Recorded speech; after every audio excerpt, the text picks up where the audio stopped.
தெரியுதா? வணக்கம், நான் உங்கள் டாக்டர் ஆஷாலனின் பேசுகிறேன். கை வணக்கம், கை கொடுங்க. நீங்கள் பாட்டி ஆயிட்டீங்க. இந்தாங்க. பாட்டி ஆயிட்டீங்க, சந்தோஷமா?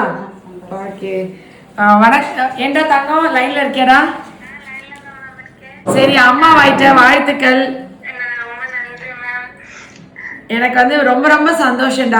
எனக்கு எல்லாரும் கன்சீவ் ஆனதை விட ஒரு தடவை நீங்கள் தானே வருவீங்க. மார்ச் 2025 கரெக்ட், 26/3/2025 வந்திருக்கீங்க. ஓகே.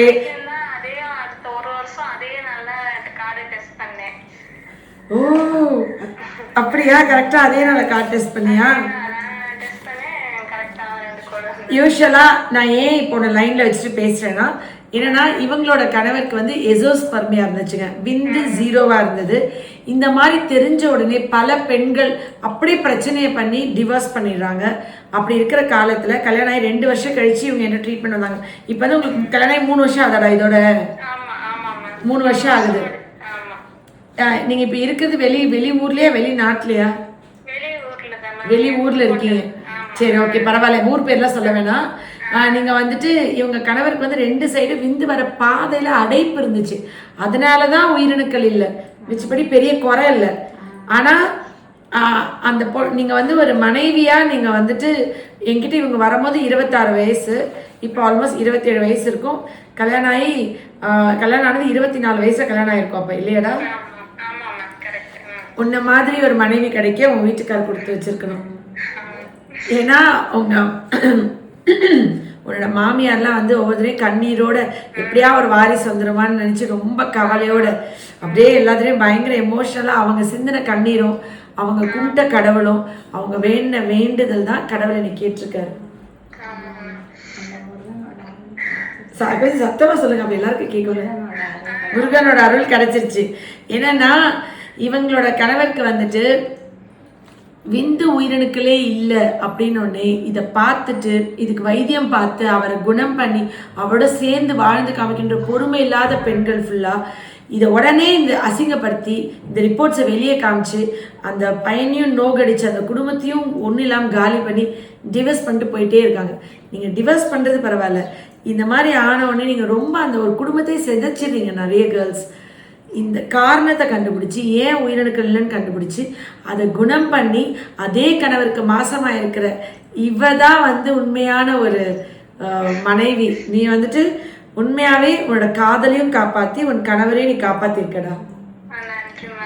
நீ ரொம்ப சூப்பர். நீ வந்து எல்லா பெண்களும் இந்த குழந்தைல ரொம்ப பதட்டமா இருப்பாங்கல்ல, அப்புறம் ஹஸ்பண்டுக்கு ஏதாவது பிரச்சனை ரொம்ப ஹஸ்பண்டையும் டார்ச்சர் பண்ணி சண்டை போட்டு அம்மா வீட்டு சைட்லாம் சொல்லி அசிங்கப்படுத்தி எல்லாம் இப்படி பண்ணுவாங்களே, இந்த மாதிரி பெண்களுக்கு நீ ஒரு பாடம் சொல்ல. ஏன்னா நான் சொல்றத விட நீ சொல்றத தகுதியானவ.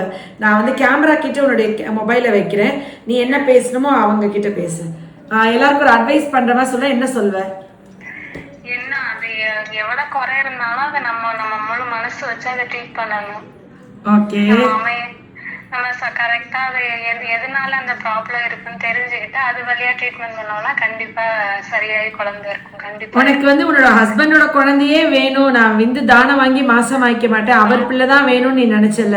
ஆமா, அது கண்டிப்பா உண்மை மேம். அப்படியே வீட்டுல எல்லாம் கூட சரி அந்த ட்ரீட்மெண்ட்டுக்கு போலாமான்னு யோசிச்சுட்டு இருந்தாரு. இல்ல வேண்டவே வேணும், அவங்களோடதான் வேணும்னு சொல்லி இருந்தேன். அந்த ட்ரீட்மெண்ட் அதுக்கப்புறம் தான் அவங்கள்ட்ட அவங்களோடவே சரியாயிடுச்சு மேம். சரிடா. இப்ப எனக்கு என்னன்னா உன்னோட ஹஸ்பண்டோட உயிரணுக்கள் தான் வேணும்னு நினைச்சதுக்கு உன்னுடைய லவ் காரணமா இருக்குமா? உன் கணவர் மீது உனக்கு இருக்கிற அன்பு காதல் காரணமா? இல்ல உனக்கு வந்துட்டு எப்படியாவது குழந்தை இல்லைனாலையும் பரவாயில்லன்னு அப்ப இருந்திருப்பியா அந்த ஸ்ட்ராங்கா? ரெண்டு அவங்களோட உண்மையான அன்பு இருந்துச்சு, கண்டிப்பா இருக்கும்னு எனக்கு தோணுச்சு மேம்.